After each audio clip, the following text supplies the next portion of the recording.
वाह भाई वाह, भला इस पत्थर पिघला देने वाली गर्मी में कम से कम बारिश तो दिखी। चलो अब कुछ दिन तो गर्मी से छुटकारा मिलेगा। छुटकारा? बेटा लगता है कि तुम्हें लोकल फार्मिंग के बारे में कुछ पता नहीं है। ये जो 4-6 बूंदे बरस रही है ना, कल यही तुम्हारा 4-6 लीटर पसीना नहीं निकल गया तो मैं अपना नाम बदल दूंगा। Local farming? ये किस खेत की मूली है? ये नाम तो हमने पहली बार सुना है। हाँ, इस चीज के बारे में हमने भी कुछ नहीं सुना। लगता है कि मार्केट में कोई नई चीज आई है। बेटा लगता है कि तुम किसी दूसरे ग्रह से आए हो, जो तुम्हें इतनी खतरनाक चीज के बारे में जानकारी नहीं है। अरे इसके बारे में तुम चच्चा से पूछ लो, वो तुम्हें इसका पूरा ज्ञान दे डालेंगे। क्यों चच्चा? क्या क्यों? अगर हम इतने पढ़े लिखे होते तो यहाँ सड़क पर चाय नहीं बेचते, आज किसी बड़े कंपनी के मालिक होते। बेवकूफ कहीं के। गधे जैसी शकल है और गधे जैसी बातें, तुम जैसे लोगों को बस पढ़ती हैं लाते। किन गंवारों के बीच में फंस गया मेरे जैसा बुद्धिमान आदमी, जिन्हें मौसम के लोकल फार्मिंग के बारे में कुछ जानकारी नहीं है। अरे चाचा, उसे लोकल फार्मिंग नहीं, ग्लोबल वार्मिंग कहते हैं। इसे ही बोलते हैं कि अधूरा ज्ञान खतरनाक होता है। होगा इनकी बेइज्जती सबके सामने। लो, जिनको खुद कुछ मालूम नहीं है वो चले हैं ज्ञान बांटने। किन मूर्खों को अपनी दुकान पर बिठा लेते हो चच्चा? अरे बेटा, हम थोड़ी बिठाते हैं इन भिखारियों को। ऐसे नमूने बेरोजगार तो यहीं पड़े पड़े कुर्सी तोड़ते रहते हैं। नहीं चाचा, तुम्हारी बात में दम तो है। खैर छोड़ो इनको, लाओ बढ़िया एक प्लेट गर्मा गर्म चाय पकौड़े लगाओ, क्योंकि बरसात के मौसम में गर्मा गर्म चाय पकौड़े खाने की बात ही कुछ और है। हाँ चाचा, एक प्लेट हमारे लिए भी लगा देना। बेटा, आज तो दुकान पर खाली चाय ही मिलेगी, पकौड़े तो बनाए नहीं हमने, क्योंकि पकौड़े बनाने का बेसन खत्म हो गया है। यही कारण है चाचा, जिससे तुम्हारी दुकान ठप रहती है। जब भी कोई कुछ खरीदने आता है तो बोलोगे बेटा आज ये नहीं है, आज वो नहीं है, कल ये नहीं था, परसों वो नहीं था। अरे जब दुकान में सामान ही नहीं रहेगा तो आमदनी कहाँ से होगी? अब मैं ही क्या करूं बेटा, आज के समय में महंगाई ही इतनी है कि कुछ पैसा बचता ही नहीं, और अगर कुछ पैसा बच भी जाए तो उसमें से आधा हमारे पौए में चला जाता है और बाकी बचा आधा पैसा लाइट वाले बिजली बिल में वसूल लेते हैं। चाचा, एक बात हमारे समझ में नहीं आ रही कि बरसात में लाइट तो बराबर आती है नहीं, फिर उसका बिल कैसे आ जाता है? बेटा, ये बात तुम्हारी समझ में आएगी भी नहीं, इसलिए हमारी एक बात हमेशा याद रखना कि बिजली बिल और एक आदमी का दिल कब, कहां और कैसे आ जाए ये कोई नहीं बता सकता। क्यों नहीं बता सकता कोई? ये तो हम ही बता सकते हैं। अरे हमारे यहाँ तो हर 10 दिन में बिजली का बिल आता है। अरे महाराज प्रभु, हम आप जैसे महाज्ञानी, अंतर्यामी और विद्वान की बात नहीं कर रहे हैं। और वैसे आपके यहाँ बिजली बिल हर 10 दिन नहीं बल्कि हर दिन आना चाहिए, ताकि जो आपका 1-2 लाख रुपए कर्जा बचा है वो खत्म हो सके।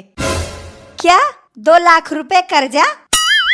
इतनी तो हमारे 1 साल की आमदनी नहीं है जितना ये कर्जे में डूबे हैं।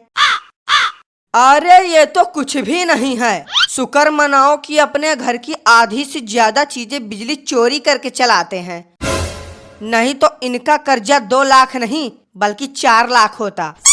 बाबू साहब ने एसी तो खरीद रखा है, लेकिन एसी का बिल भरने में हवा निकल जाती है। इसीलिए कहते हैं कि हाथी खरीदना तो आसान है, लेकिन हाथी पालना सबके बस की बात नहीं है। हाँ तो क्या, चलाते हैं हम चोरी करके, तुम्हें क्या दिक्कत है इससे? तुम भी चलाओ चोरी से।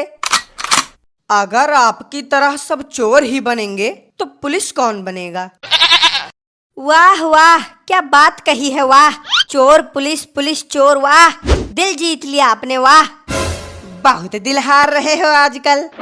तुम्हारा ये शरीर है या दिल बनाने की फैक्ट्री? अभी कल ही किसी से फोन पर कह रहे थे कि तुम्हें अपना दिल हार बैठा हूँ, फिर उसके एक हफ्ता पहले फोन पर कह रहे थे कि मेरे दिल में सिर्फ तुम्हारे ही रहने की जगह है।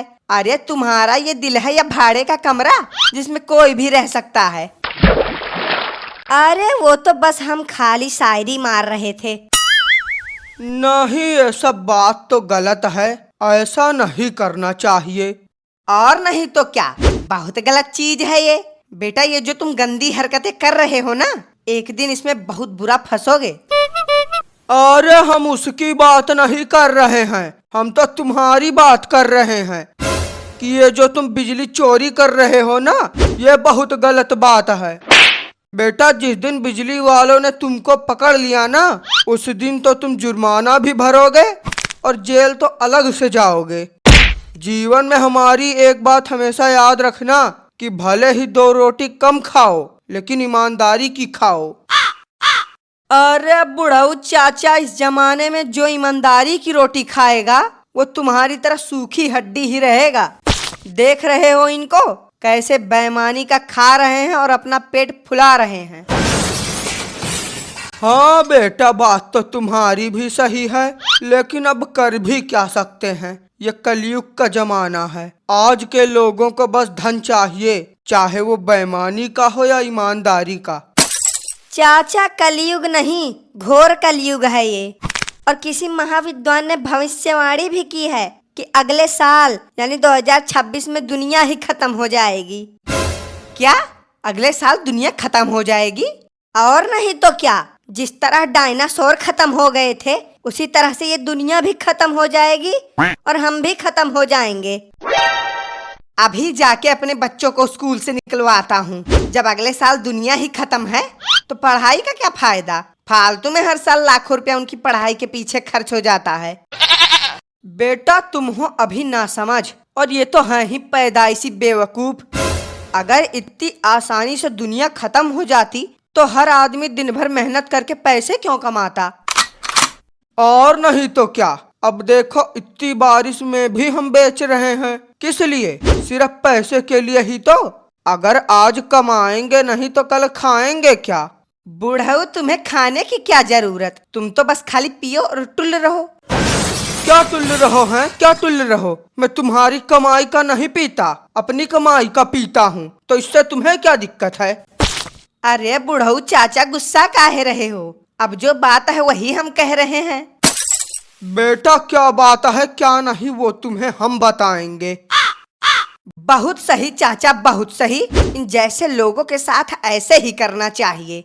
वो बात है नहीं कि लातों के भूत बातों से नहीं मानते। हाँ बेटा, लगता है कि आज इनका भूत हमें ही उतारना पड़ेगा।